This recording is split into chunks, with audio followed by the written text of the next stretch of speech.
A terceira regra formal da hermenêutica diz o seguinte: sempre se deve consultar o contexto, isto é, os versículos, ou os versos, ou capítulos que precedem e seguem o texto estudado.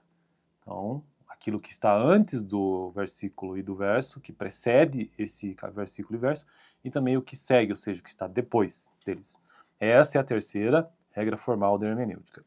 Bom, estou nesse canal construindo uma playlist bem básica introdutória sobre hermenêutica. E aqui está o livro texto básico que eu estou usando, que é um livro lá do Ensinai, de curso de Teologia Ministerial, que eu fiz há muitos anos e estou gravando esse tipo de conteúdo por aqui porque eu tenho curiosidade e gosto. Então vamos lá. A terceira regra formal da hermenêutica. Lembrando que a primeira regra formal da hermenêutica diz o seguinte: enquanto for possível, devemos tomar as palavras e trechos bíblicos no seu sentido comum e popular. A segunda regra diz: sempre se deve tomar as palavras bíblicas no seu sentido indicado pelo conjunto da frase.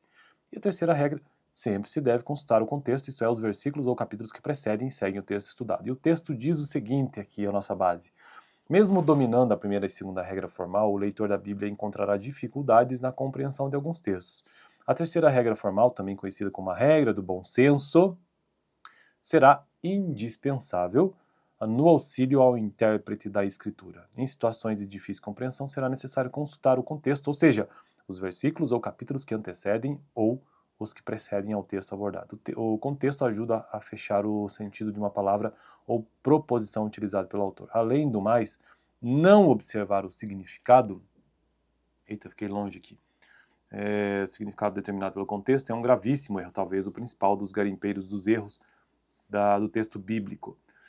Fico por aqui então nessa temática. No próximo vídeo quero tratar sobre o emprego da terceira regra formal, ou seja, contexto, né? Antes e depois do verso e do versículo. Do versículo e do capítulo também, né? No vídeo anterior eu tratei sobre a segunda regra formal da hermenêutica, o emprego da segunda regra, que foi quanto ao uso da palavra fé, em um exemplo, né? Quanto ao uso da palavra salvação, quanto ao uso da palavra graça, por exemplo. Beleza? Valeu!